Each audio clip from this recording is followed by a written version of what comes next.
Assalamualaikum warahmatullahi wabarakatuh. Salam sehat dan sejahtera. Halo generasi emas Indonesia. Jumpa lagi di channel saya, Yuni Prasetyo. Jangan lupa like dan subscribe ya.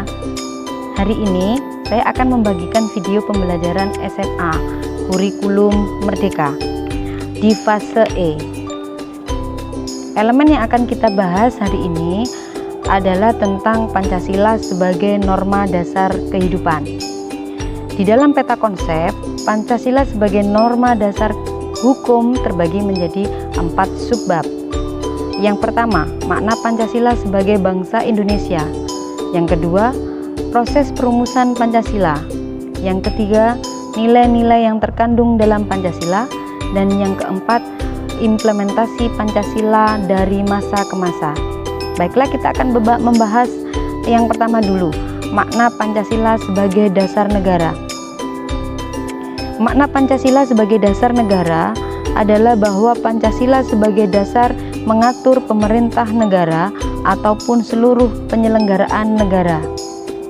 Definisi ini bisa dibagi menjadi beberapa poin, yaitu yang pertama sebagai kaidah negara yang fundamental, baik itu secara tertulis dan tidak tertulis, dan semua aturan perundang-undangan di Indonesia.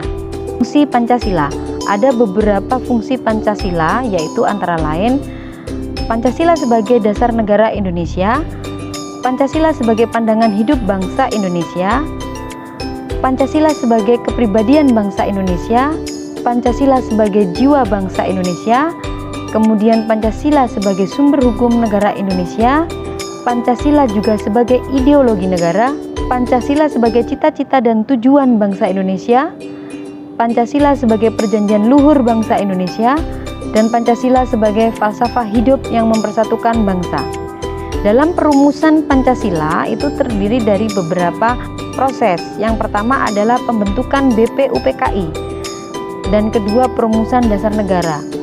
Dalam pembentukan BPUPKI itu ada beberapa proses. Yang pertama pelaksanaan kerja paksa, yang kedua pengambilan paksa, kemudian yang terakhir adalah perbudakan paksa. Sedangkan dalam perumusan dasar negara itu juga merupakan fondasi berdirinya sebuah negara. Oleh karena itu, dasar negara sebagai fondasi yang harus disusun sekuat mungkin sebelum suatu negara berdiri. Dalam sejarah pembentukan BPUPKI atau Badan Penyelidik Usaha-Usaha Persiapan Kemerdekaan Indonesia dimulai pada tanggal 1 Maret 1945. BPUPKI merupakan bagian dari realisasi janji Jepang untuk memberi kemerdekaan bagi Indonesia. BPUPKI dalam bahasa Jepang disebut Dokuritsu Junbi Kosakai. BPUPKI diresmikan pada tanggal 29 April 1945. Dr. Kanjeng Raden Tumenggung Rajiman Widyodiningrat ditetapkan sebagai Ketua BPUPKI.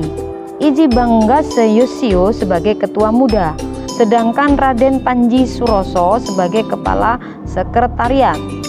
Total 69 orang yang menjadi anggota BPUPKI, 62 diantaranya orang Indonesia, sementara 7 lainnya orang-orang dari pemerintah militer Jepang Indonesia. Kemudian perumusan dasar negara Indonesia.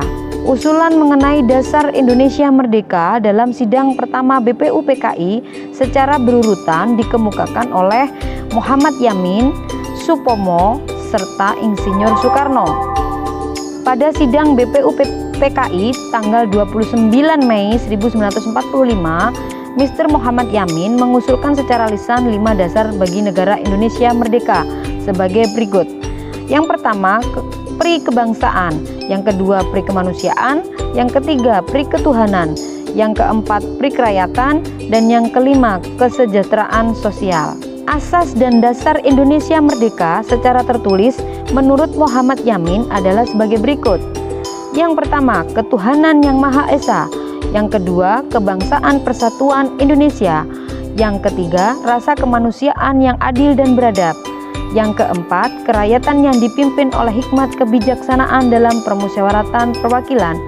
Yang kelima, keadilan sosial bagi seluruh rakyat Indonesia. Kemudian pada tanggal 31 Mei 1945, Supomo menyampaikan pidatonya tentang dasar negara. Menurut Supomo, dasar negara Indonesia merdeka itu sebagai berikut. Yang pertama persatuan, kedua kekeluargaan, ketiga keseimbangan lahir dan batin, keempat musyawarah, dan yang kelima keadilan rakyat.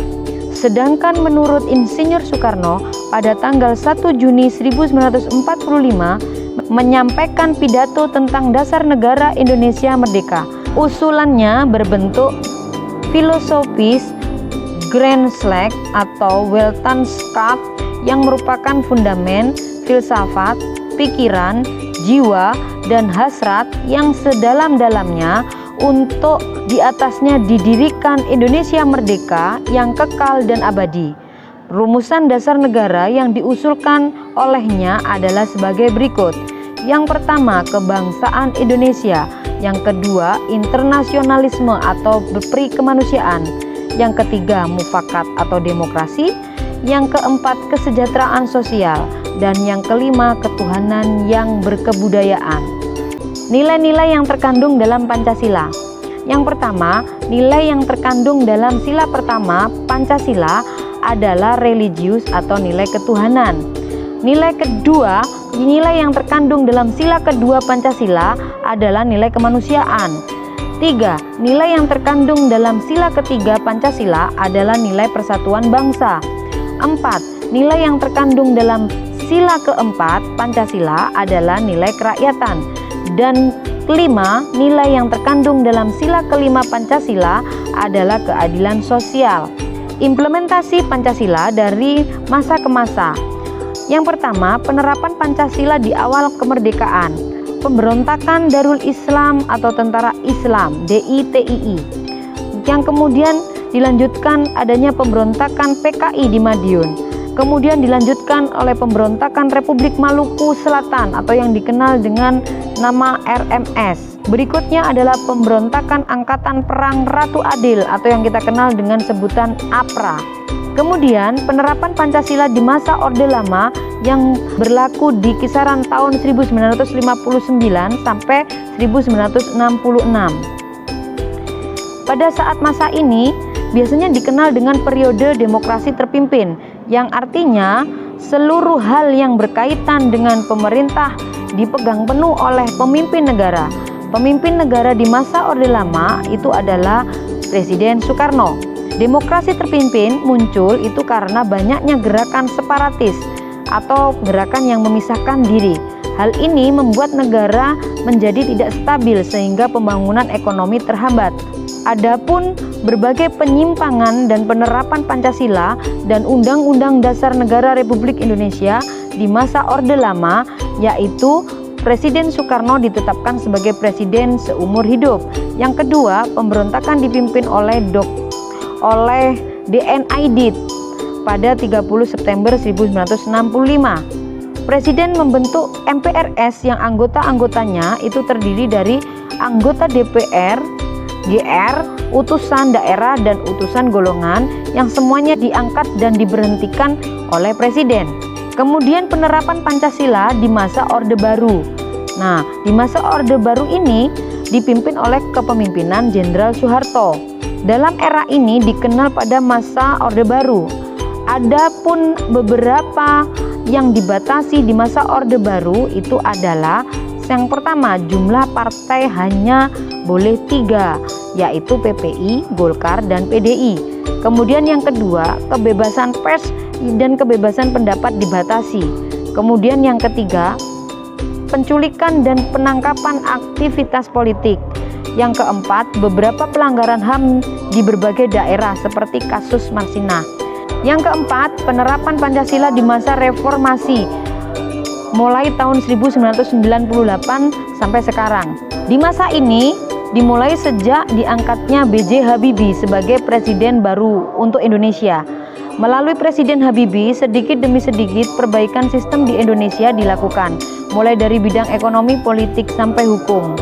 Salah satu yang dikenal adalah Presiden Habibie membuat Undang-Undang Nomor 9 Tahun 1998 tentang kemerdekaan menyatakan pendapat di muka umum. Nah, Dari materi-materi yang sudah saya sampaikan di atas, coba untuk mengasah pemikiran kita supaya kita bisa berkembang, dikerjakan untuk tugas di bawah ini. Nah, itu ada tugas, ada 5 tugas, coba kalian kerjakan sehingga kalian mampu untuk mengembangkan teori-teori yang sudah saya sampaikan tadi.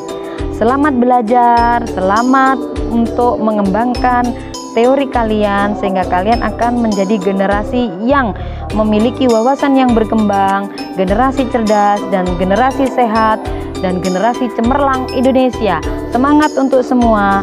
Saya akhiri. Assalamualaikum warahmatullahi wabarakatuh.